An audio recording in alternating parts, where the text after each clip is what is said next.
নমস্কাৰ ডক্টৰ হিমন্ত বিশ্ব শৰ্মাৰ নেতৃত্বত গঠিত অসম মন্ত্ৰীসভাৰ সন্মুখত নতুন আৰু ইতিমধ্যেই পুৰণি হৈ পৰা প্ৰত্যাহ্বানবোৰ কি হ'ব পাৰে সাৰাংশৰ আজিৰ বিষয় হেতুৱে আপোনালোকে গ্ৰাফিক্সত দেখি থাকিব প্ৰথম প্ৰত্যাহ্বান হৈছে কোভিড পৰিস্থিতি কোভিডৰ পৰিস্থিতি জটিলৰ পৰা জটিলতৰ হৈ গৈ আছে ভাৰতবৰ্ষত সমগ্ৰ দেশতে দৈনিক 3 লাখৰ ওপৰ সংক্ৰমণ দৈনিক ধৰা পৰিছে আৰু কোভিডৰ গ্ৰাফখন যিমানেই ওপৰলৈ গৈছে ভ্যাকচিনেশনৰ গ্ৰাফ তললৈ নামি আহিছে যি পৰিমাণত টিকাকৰণ হ'ব লাগিছিল টিকাকৰণ এতিয়াও পৰ্যাপ্ত নহয় দিল্লী আৰু মুম্বাইৰ পৰা ভাল খবৰ আহিছে যে আজি আৰু কালি সক্ৰিয় ৰোগীৰ সংখ্যা কমিছে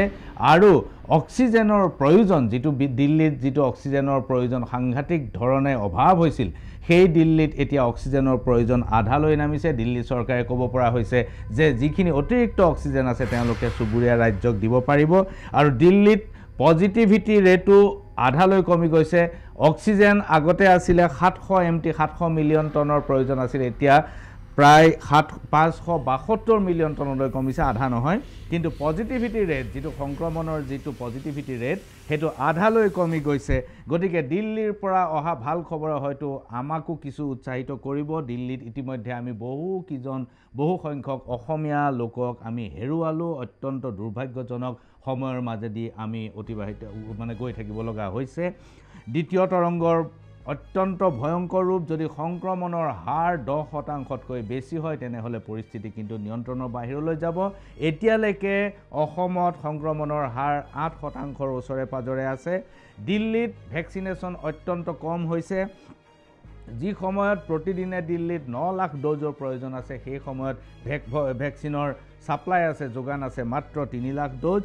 অসমতো একে ধৰণে ভ্যাকচিনৰ অভাৱ সমগ্ৰ দেশজুৰি ভ্যাকচিনৰ অভাৱ হোৱাৰ বাবে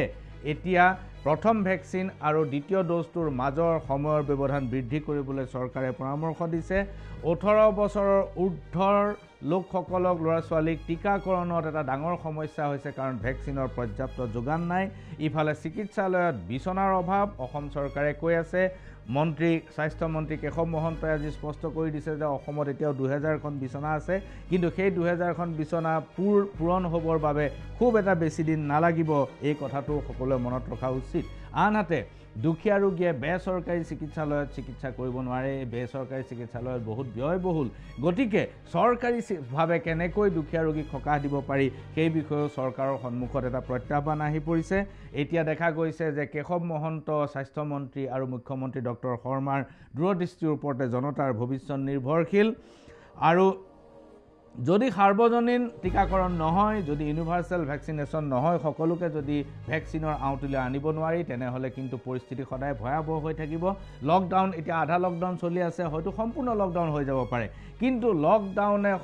সমস্যাটো স্থায়ীভাৱে সমাধান নকৰে ই কেৱল মাত্ৰ আংশিক আৰু সাময়িক কেৱল মাত্ৰ সকাহ দিব পাৰে কিন্তু ভ্যাকচিনেশনে স্থায়ীভাৱে আপোনাক সকাহ দিব পাৰে গতিকে টিকাকৰণটো আটাইতকৈ গুৰুত্বপূৰ্ণ কথা আৰু লকডাউন যদি হয় সম্পূৰ্ণ লকডাউন যদি হয় অহা বুধবাৰে কেবিনেট হ'ব কেবিনেটে যদি সম্পূৰ্ণ লকডাউনৰ কিবা ব্যৱস্থা কৰে ইতিমধ্যে ICMR ভাৰত চৰকাৰক এই কথাটো পৰামৰ্শ দিছে যে সম্পূৰ্ণ 2 মাহ লকডাউনৰ প্ৰয়োজন আছে দেশৰ সৰহ অংশতে সম্পূৰ্ণ 2 মাহৰ লকডাউনৰ প্ৰয়োজন আছে বুলি ICMR চৰকাৰক পৰামৰ্শ দিছে এনে পৰিস্থিতিত যদি লকডাউন হয় তেনেহলে অসমৰ যিসকল দিন হাজিৰা কৰা মানুহ দুখীয়া মানুহ দৈনিক উপাৰ্জন কৰি দৈনিক জীৱন ধাৰণ কৰা মানুহ সেই সকলক চৰকাৰে কি ধৰণে সকাহ দিব সেইটো নতুন চৰকাৰটোৰ সন্মুখত এটা ডাঙৰ প্ৰত্যাহ্বান কোভিড পৰিস্থিতিৰ উপৰিও কোভিড পৰিস্থিতি সাময়িক কিন্তু সমাজ ৰাজনৈতিক দিশৰ পৰা চৰকাৰৰ সন্মুখত আৰু কিছুমান প্ৰত্যাহ্বান আছে আপোনালোকে গ্ৰাফিক্সত দেখি থাকিব যে প্ৰথমখন সংবাদ মেলতেই ডক্টৰ শৰ্মাই উল্লেখ কৰিছে নাগৰিকপঞ্জীৰ কথা এটো গুৰুত্বপূৰ্ণ অধ্যায় মন কৰিব 2016 চনত শাসনভাৰ গ্ৰহণ কৰিয়ে তেতিয়াৰ মুখ্যমন্ত্ৰী সৰ্বানন্দ সোণোৱালে প্ৰথমটো চৰকাৰী কাৰ্যালয় ভ্ৰমণ কৰিছিল আৰু সেইটো আছিল নাগৰিকপঞ্জীৰ কাৰ্যালয় কিন্তু যোৱা 5 বছৰত নাগৰিকপঞ্জীখনৰ অন্তিম মুহূৰ্তটো গ্ৰহণযোগ্যতা ই প্ৰদৰ্শন কৰিব নোৱাৰিলে চৰকাৰে নিজে ইয়াক গ্ৰহণযোগ্য নহয় বুলি ঘোষণা কৰিলে তেনে অৱস্থাত ডক্টৰ হিমন্ত বিশ্ব শৰ্মাই কৈছে যে সীমান্তৱৰ্তী অঞ্চলৰ যিসকল যিবোৰ নাগৰিকপঞ্জীৰ ৰেকৰ্ডছ সেইবিলাক 20% পুনৰীক্ষণ কৰিব লাগিব আৰু অসমৰ বাকী অংশৰ যি নাগৰিকপঞ্জীৰ ৰেকৰ্ডছ সেইখিনি 10% পৰীক্ষা কৰিব লাগিব এই কথাটো দেখাত একো বাধা নাই তাত 20% আৰু 10% পৰীক্ষণত কিছু সময় ল'ব পাৰে কিছু অৰ্থ ব্যয় হ'ব পাৰে কিন্তু যদি ই নিশ্চিত কৰে এখন নিশ্চিত নাগৰিকপঞ্জী যদি আমি পাওঁ তেনেহ'লে 20% বা 10% পুনৰীক্ষণত কোনো আপত্তিকৰ থাকিব নালাগে কিন্তু যদি এই 20% আৰু 10% পুনৰীক্ষণৰ পিছতো নাগৰিকপঞ্জীখন চৰকাৰে গ্ৰহণ কৰিব নকৰে সেই কথাটো এটা গুৰুত্বপূৰ্ণ কথা কাৰণ নাগৰিকপঞ্জীৰ পৰা বৰ্হিভূত যিসকল বাহিৰলৈ গুচি গ'ল যিসকলৰ নাম সেইসকলে প্ৰত্যেকটো গোচৰ আদালতলৈ যাব ন্যায়াধিকৰণলৈ যাব আৰু ন্যায়াধিকৰণত অন্তিমটো গোচৰ নিষ্পত্তি নোহোৱা পৰ্যন্ত আমি নাগৰিকপঞ্জীখন গ্ৰহণ কৰিব পাৰিবনে নোৱাৰিম অথবা গ্ৰহণ কৰিম নে নকৰিম যদি গ্ৰহণ কৰাটো হয় সেইটো এটা বেলেগ বিষয় হ'ব আৰু যদি নহয় অন্তিম গোচৰটো শেষ নোহোৱা পৰ্যন্ত নিষ্পত্তি নোহোৱা পৰ্যন্ত আমি নাগৰিকপঞ্জী গ্ৰহণ নকৰোঁ তেনেহ'লে আমাৰ নাগৰিকপঞ্জীখন অনন্তকালৰ বাবে ওলমি থাকিব ইয়াৰ কোনো সমাধান সূত্ৰ আমি নাপাম আৰু নাগৰিকপঞ্জীৰ পৰা যিসকল লোক স্থায়ীভাৱে অৰ্থাৎ আদালতত নিষ্পত্তি হোৱাৰ পিছত যিসকল লোক সম্পূৰ্ণভাৱে বাদ পৰি গ'ল তেওঁলোকৰ ভৱিষ্যত কি হ'ব অসমৰ মাটিত সেইটো চৰকাৰে নিৰূপণ কৰিব লাগিব ইয়াত নীতিগত সিদ্ধান্ত ঘোষণা কৰিব লাগিব গতিকে এইটো এটা চৰকাৰৰ সন্মুখত দ্বিতীয় প্ৰত্যাহ্বান তৃতীয় প্ৰত্যাহ্বান আপোনালোকে গ্ৰাফিক্সত দেখি থাকিব যে বিধানসভা আৰু লোকসভা সমষ্টিসমূহৰ পুনৰ নিৰ্ধাৰণ ডিলিমিটেশ্যন এই পুনৰ নিৰ্ধাৰণৰ সময় কিন্তু অহা 5 বছৰৰ ভিতৰতে হ'ব কাৰণ ইতিমধ্যে উচ্চতম ন্যায়ালয়ত গোচৰ চলি আছে আৰু এই গোচৰৰ নিষ্পত্তিৰ পাছতেই অসমত পুনৰ নিৰ্ধাৰণৰ কাম আৰম্ভ হ'ব এই পুনৰ নিৰ্ধাৰণৰ সময়ত এই পুনৰ নিৰ্ধাৰণ বহুতে ভাবি আছে যে এইটোৱেই হ'ব খিলঞ্জীয়াৰ ৰাজনৈতিক নিয়ন্ত্ৰণ হাতত ৰখাৰ একমাত্ৰ চাবিকাঠি যদি এই চাবিকাঠি ডক্টৰ শৰ্মাৰ চৰকাৰ থকাৰ সময়ত কি ধৰণে অগ্ৰসৰ হয় কি ধৰণে সমষ্টি নিৰ্ধাৰণ হ'ব সেইটো সকলোৱে চকু ৰাখিছে কাৰণ এই যেতিয়া সমষ্টি নিৰ্ধাৰণ হ'ব তেতিয়া দুখন কাৰ্যসূচী হ'ব এখন হিন্দুত্ববাদৰ কাৰ্যসূচী আনখন অসমীয়াত্বৰ কাৰ্যসূচী হিন্দুত্ববাদৰ কাৰ্যসূচীয়ে অগ্ৰাধিকাৰ পাব নে খিলঞ্জীয়াৰ কাৰ্যসূচীয়ে অগ্ৰাধিকাৰ পাব এইটো এটা গুৰুত্বপূৰ্ণ নীতিগত সিদ্ধান্ত হ'ব আৰু জাতি জনগোষ্ঠীৰ প্ৰতিনিধিত্ব নিশ্চিত কৰাটো এই কথাটো কিন্তু সমষ্টি পুনৰ নিৰ্ধাৰণত ডক্টৰ শৰ্মাৰ চৰকাৰৰ সন্মুখত এটা ডাঙৰ প্ৰত্যাহ্বান এতিয়া আহক আন এটা সমস্যা যিটো সমস্যা আমি যোৱা 30 বছৰে শুনি আছোঁ 6 জনগোষ্ঠীৰ জনজাতিকৰণৰ সমস্যা 6 জনগোষ্ঠীৰ জনজাতিকৰণৰ কংগ্ৰেছ চৰকাৰৰ দিনৰ পৰা যোৱা 30 বছৰে এই ইস্যুটো চলি আছে পূৰ্বৰ চৰকাৰে নৰেন্দ্ৰ মোদীৰ প্ৰথম অৱতাৰত আমি এখন কমিটিও গঠন কৰি দিছিলে সিংলা কমিটি এই সিংলা কমিটিৰ ৰিপৰ্টনো ক'ত দিলে সিংলা কমিটিখনৰ কি হ'ল কোনো আজিলৈকে একো নাজানে বৰঞ্চ 6 জনগোষ্ঠীৰ বিষয়টো ৰেজিষ্ট্ৰাৰ জেনেৰেল অফ ইণ্ডিয়াই পূৰ্বতে বহুবাৰ বাধা দিয়াৰ পিছতো এনডিএ চৰকাৰে নৰেন্দ্ৰ মোদীৰ চৰকাৰে কিছু অগ্ৰসৰ হৈছোঁ বুলি দাবী কৰিছে এই প্ৰসংগত হিমন্ত বিশ্ব শৰ্মাই ডক্টৰ হিমন্ত বিশ্ব শৰ্মা মুখ্যমন্ত্ৰীয়ে তেওঁ মুখ্যমন্ত্ৰী হোৱাৰ পূৰ্বে দিয়া এটা সাক্ষাৎ প্ৰসংগত কি কৈছিল আমি অলপ সময় শুনি লওঁ আহক 6 জনগোষ্ঠীৰ জনজাতিকৰণৰ সম্পৰ্কত বিজেপি দলৰ সময়ছোৱাত আমি কেইটামান গুৰুত্বপূৰ্ণ সফলতা লাভ কৰিব পাৰিছোঁ প্ৰথম হ'ল নেশ্যনেল যিখন ৰেজিষ্ট্ৰাৰ জেনেৰেল অফ ইণ্ডিয়া তেওঁলোকে এই 6 জনগোষ্ঠীয়ে জনজাতিকৰণ হ'ব লাগে বুলি প্ৰতিবেদন আগুৱাই দিলে কংগ্ৰেছৰ দিনত সদায় আৰজিআইয়ে এই 6টা জনগোষ্ঠীৰ জনজাতিকৰণৰ বিৰোধিতা কৰিছিল আমি আৰজিআইৰ পৰা পজিটিভ ৰিকমেণ্ডেশ্যন আনিবলৈ সক্ষম হ'লো খুব ডাঙৰ ষ্টেপ বহুত ডাঙৰ এটা ষ্টেপ যিটো এই জনগোষ্ঠীৰ লগত জড়িত বা আন্দোলন কৰি থকা ব্যক্তিসকলে বুজিব পাৰিব যে এইটো নেক্সটটো ইম্পচিবল আছিল সেইটো আমি কৰিলোঁ নেক্সট এছটি কমিশ্যনেও এই জনজাতিকৰণৰ কাৰণে ৰিকমেণ্ডেশ্যন কৰিলে এই ষ্টেপটো খুব টান আছিল কাৰণ ST commission is represented by the existing tribals এই তেওঁলোকেও ৰিকমেণ্ড কৰিলে কৰাৰ পিছত ৰাজ্যসভালৈকে যোৱা হ'ল তাতে আমি এটা পজ দিলোঁ কিহৰ বাবে যে বৰ্তমানৰ ট্ৰাইবেল সকল আছে তেওঁলোকৰ লগত যদি আমি কথা নপতাকৈ একপক্ষীয়ভাৱে ৰেলখন চলাই গৈ থাকোঁ অসমত এটা ব্যাপক পৰিৱেশৰ সৃষ্টি হ'ব পাৰে মানুহৰ মাজত এটা যিটো এটা খুব সুন্দৰ পৰিৱেশ আমি এটা নিৰ্মাণ কৰিছোঁ অসমৰ ৰাইজে সি বিনষ্ট হোৱাৰ সম্ভাৱনা থাকে তাৰ পিছত আমি আৰম্ভ কৰিলোঁ কনসালটেশ্যন প্ৰসেস সকলোৰে লগত আৰু আজি আমি মৰাণ মটক আৰু চুতীয়া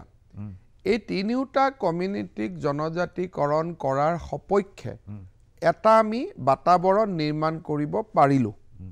অৰ্থাৎ এক্সিষ্টিং যিখিনি ট্ৰাইবেল এছ'চিয়েশ্যন আছে 100% তেওঁলোকে মানি নললেও মোটামুটি কৰি মৰাণ মটক আৰু চুতীয়া সম্প্ৰদায় তিনিটাক জনজাতিকৰণ কৰিলে তেখেতসকলে বহুত বেছি আপত্তি নকৰে তেনেকুৱা এটা ধাৰণা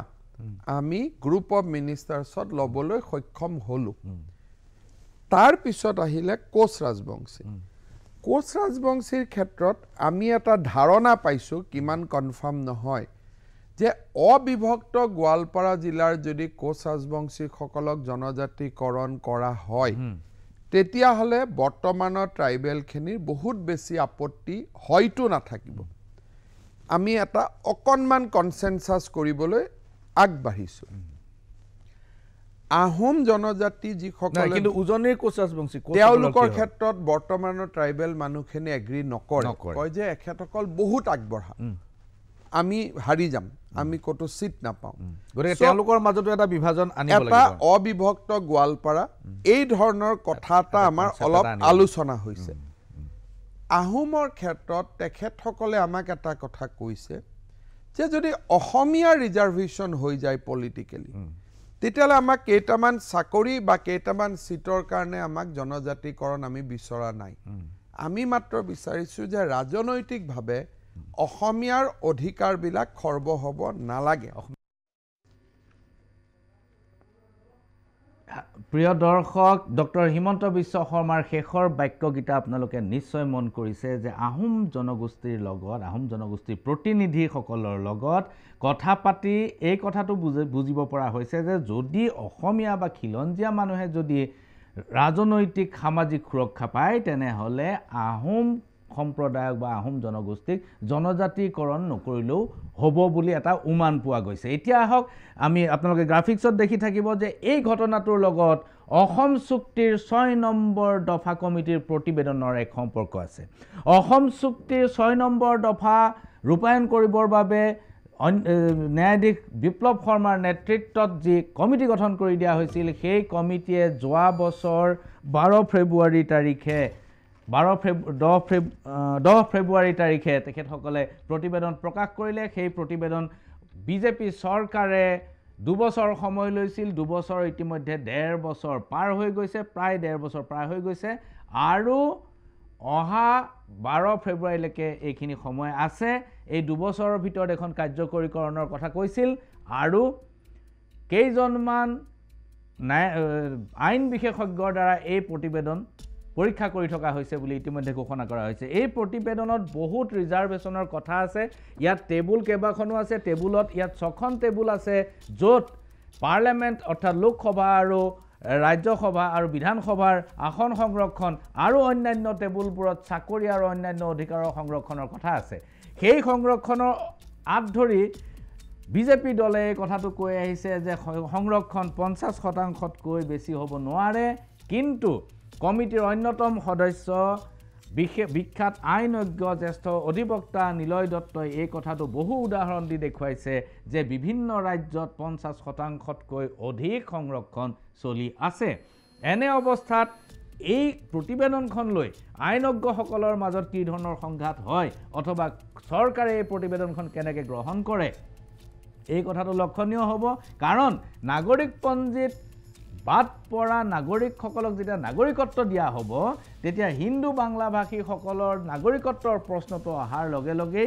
এই 6 নম্বৰ দফা কমিটিৰ প্ৰতিবেদনখন এখন প্ৰতিবন্ধক হৈ পৰিব কাৰণ এই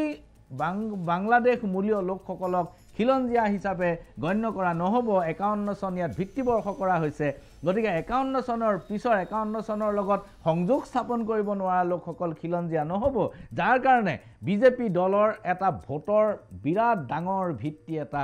ভয়ংকৰ প্ৰত্যাহ্বানৰ সন্মুখীন হ'ব আৰু বিজেপি দলৰ যিসকল নিষ্কণ্টক ভোটাৰ তেওঁলোকক ক্ষুণ্ণ কৰাৰ আশংকা আছে। গতিকে ডক্টৰ শৰ্মাৰ চৰকাৰৰ সন্মুখত এইটো এটা ডাঙৰ প্ৰত্যাহ্বান NRC আৰু 6 নম্বৰ দফা কমিটিৰ প্ৰতিবেদন। এতিয়া আহক আন এটা প্ৰসংগলৈ, চাহ শ্ৰমিকৰ মজুৰি। চাহ শ্ৰমিকৰ মজুৰি চৰকাৰৰ বাবে এটা গুৰুতৰ প্ৰত্যাহ্বান। 2016 চনৰ নিৰ্বাচনত, 2019 চনৰ লোকসভা নিৰ্বাচনত বিজেপি দলে এই কথাটো প্ৰতিশ্ৰুতি দিছিল যে চাহ শ্ৰমিকৰ মজুৰি 371 টকা কৰা হ'ব, কিন্তু ইমান দিনে এই প্ৰতিশ্ৰুতি পূৰণ কৰিব নোৱাৰিলে। ইয়াৰ কাৰণটো হ'ল যে বাগিচাৰ স্বত্বাধিকাৰীসকলে, বাগিচাৰ মালিক পক্ষই আচলতে মজুৰি বৃদ্ধি কৰিব পৰাকৈ আৰ্থিকভাৱে টনকিয়াল হৈ থকা নাই, কাৰণ যোৱা প্ৰায় 5 বছৰে প্ৰতিখন বাগিচাই লোকচান ভৰি আছে আৰু এই লোকচানৰ পৰিমাণ খুব সৰু নহয়। 8ৰ পৰা 10% পৰিমাণৰ লোকচান হৈ আছে। বহু বাগিচা বিক্ৰী হৈ গৈছে, আনকি মেকলয়ড এণ্ড ৰুছেল যিটো আটাইতকৈ ডাঙৰ বিক্ৰী হৈছে, তেওঁলোকে 13খন বাগিচা একেলগে 472 কোটি টকাত বিক্ৰী কৰি দিব লগা হৈছে, যিটো নিকট সময়ৰ নিকট ইতিহাসত আটাইতকৈ ডাঙৰ বাগিচা বিক্ৰীৰ ঘটনা। একমাত্ৰ ইয়াৰ কাৰণ হৈছে লোকচান। চৰকাৰী পক্ষৰ পৰা বাগিচাবিলাকে 80 পইচা হাৰত প্ৰতি কিলোত ৰাজসাহায্য পাই আছে, কিন্তু এই ৰাজসাহায্য যথেষ্ট নহয়। আচলতে নিলাম বজাৰত চাহৰ মূল্য এতিয়াও খুব কমি থকাৰ বাবেই এই ঘটনাটো ঘটিছে। চাহ মালিকসকলে কৈছে যে 200 টকা পৰ্যন্ত বা ন্যূনতম 200 টকা যদি আমি প্ৰতি কিলোত নাপাওঁ তেনেহ'লে আমি কেতিয়াও লাভৰ মুখ নেদেখোঁ, আৰু এনেকুৱা অৱস্থাত আমি চাহ শ্ৰমিকৰ মজুৰি বৃদ্ধিটো আৰু এটা ডাঙৰ ঘটনা হ'ব, য'ত চাহ বাগিচা অচল অৱস্থাৰ সৃষ্টি হ'ব। ইফালে অসমৰ মুঠ উৎপাদিত চাহৰ 49% উৎপাদন কৰে বৃহৎ গোষ্ঠীয়ে আৰু 51% উৎপাদন কৰে আমাৰ খিলঞ্জীয়া ক্ষুদ্ৰ চাহ খেতিয়কসকলে, অৰ্থাৎ 1%, 2% বেছিকৈ কৰে খিলঞ্জীয়া ক্ষুদ্ৰ চাহ খেতিয়কসকলে। এই ক্ষুদ্ৰ চাহ খেতিয়কসকলেও যদি সেই হাৰত মজুৰি দিব লগা হয় তেনেহ'লে তেওঁলোকৰ ওপৰতো এটা সাংঘাতিক হেঁচা পৰিব।